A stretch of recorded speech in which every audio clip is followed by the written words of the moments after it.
Right now, your timeline is split in two. Half the people you know are cheering for Israel, the other half are defending Iran. Everybody has picked a side, everybody has an opinion. But I have one question that neither side wants you to ask. How do they treat black people?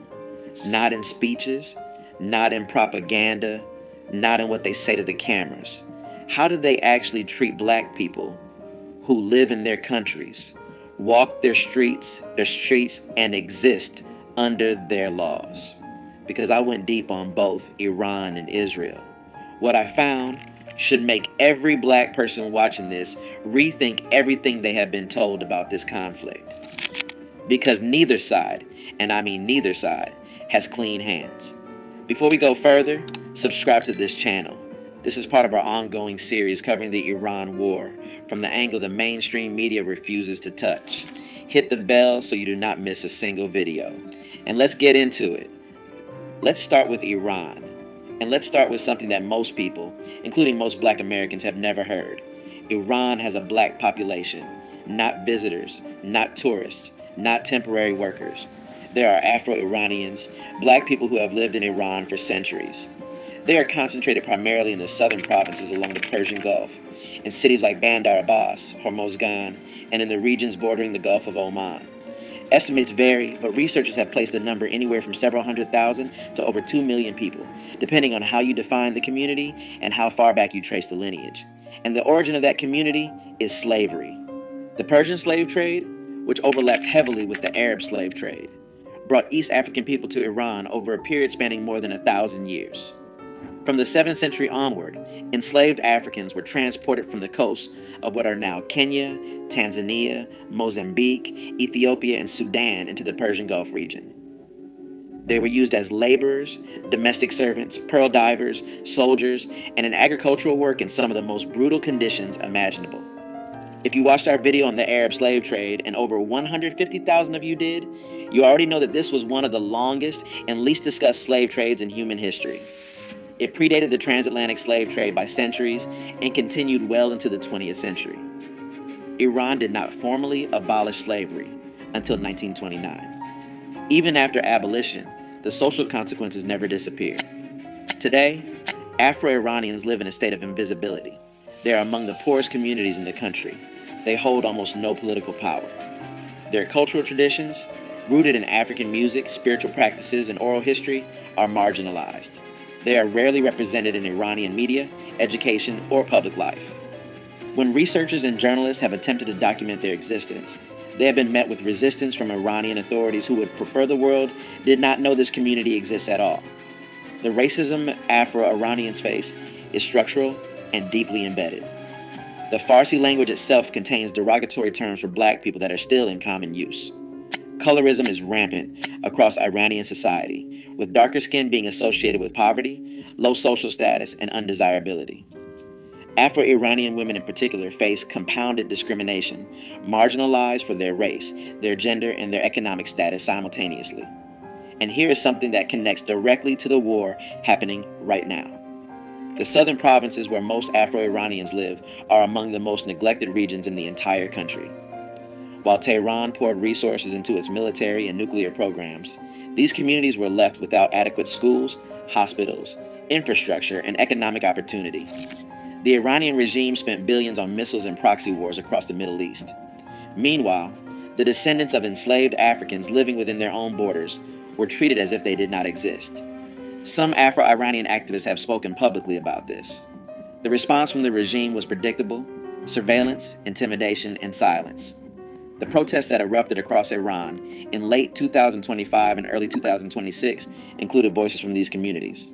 And when the government began killing protesters, thousands of them, you can be certain that the lives in those southern provinces were not the ones Tehran was concerned about protecting.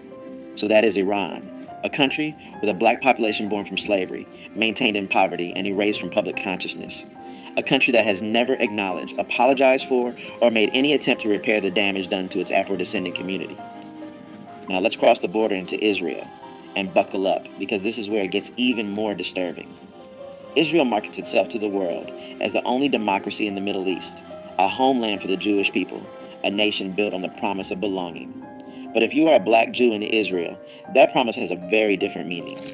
There are roughly 170,000 Ethiopian Jews living in Israel today, a community known as Beta Israel. Their connection to Judaism stretches back thousands of years.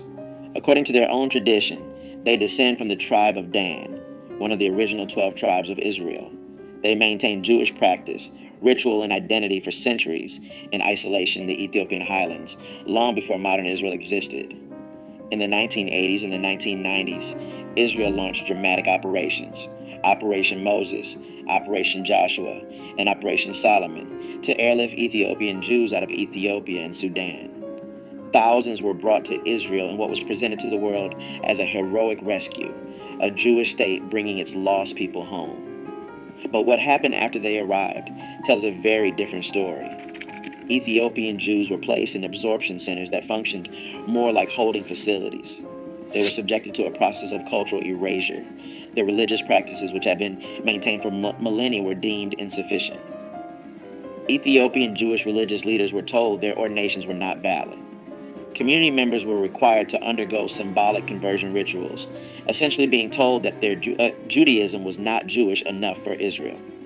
One of the most disturbing scandals in modern Israeli history emerged in 2013 when it was acknowledged that Ethiopian Jewish women had been given long-acting birth control injections, in some cases without full informed consent. An Israeli investigative journalist exposed the practice. Health officials had been administering Depo-Provera shots to Ethiopian women at transit camps before they entered the country, and continuing the injections after arrival. The birth rate among Ethiopian Jews in Israel dropped by 50% over a decade.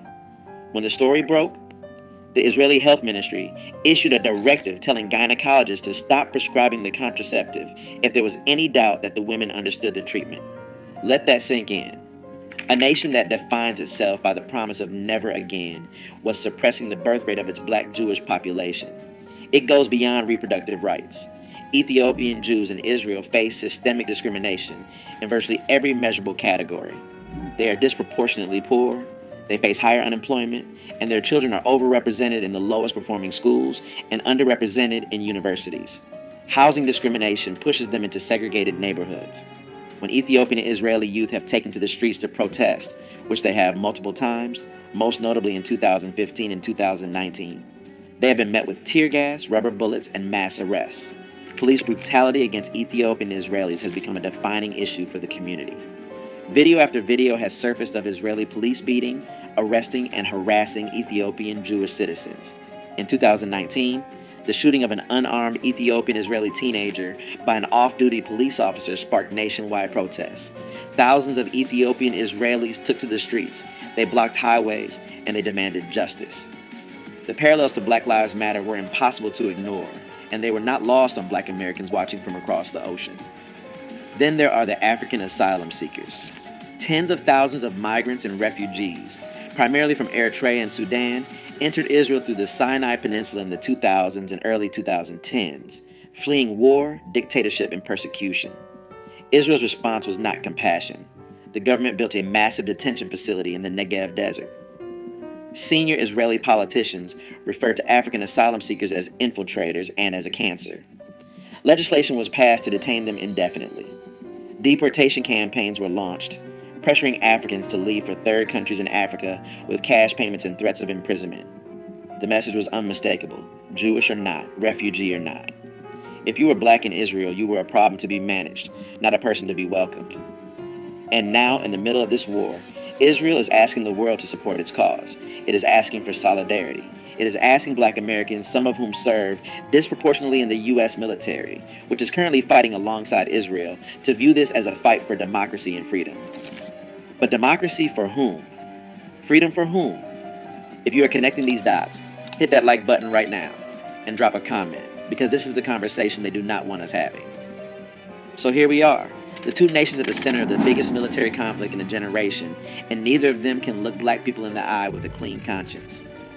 Iran built a black population through slavery and then pretended they don't exist.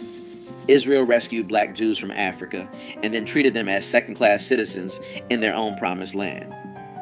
Iran silences its Afro-Iranian community through neglect and suppression. Israel polices its Ethiopian community through force and systemic exclusion. And both of them, right now today, are asking for your support, your sympathy, your sons and daughters in uniform. This is not about picking a side between Iran and Israel. This is about recognizing that black people are not a priority for either side. We never have been. We are an afterthought in Iran's domestic policy and a problem to be managed in Israel's social hierarchy. Our history in both nations is one of exploitation, erasure, and control. And yet, black Americans make up a disproportionate share of the U.S. military that is currently fighting in this conflict. Black tax dollars are funding this war. Black communities will bear the economic consequences of rising oil prices and inflation.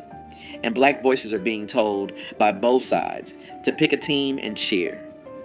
The leaders we study on this channel saw through this decades ago. Malcolm X refused to align with any nation that didn't align with black liberation. He viewed global conflicts through the lens of what they meant for black people, not what they meant for empires. He would look at this war and ask one question: what's in it for us? And the answer, as it has been for every war in American history, is nothing. I'm not here to tell you who's right and who's wrong in this war. Smarter people than me are arguing about that, and they can't figure it out either. But I am here to tell you this: before you wave a flag for either side, you deserve to know how that side treats people who look like you. Not what they say in press conferences. Not what their diplomats tweet. How they treat black bodies in their streets, in their hospitals, in their housing, in their courts, and in their history books. And now you know. Iran erased its black population. Israel marginalized its black citizens. And both of them are currently engaged in a war that black American soldiers are fighting and dying in, while black communities at home receive nothing in return. That's not opinion. That's documented history. That's data. That's the testimony of Afro-Iranians and Ethiopian Israelis who have been saying this for years while the world refused to listen. Now you've heard them. Share this video. Send it to everyone in your group chat. Send it to the person who's been arguing online about which side to support. Send it to anyone who thinks this war has nothing to do with black people, because it has everything to do with us. Subscribe. Hit the like. Drop a comment. And tell me, did you know about the Afro-Iranian community before today? Did you know what Israel did to Ethiopian Jewish women? I want to hear from you. I'll see you in the next one.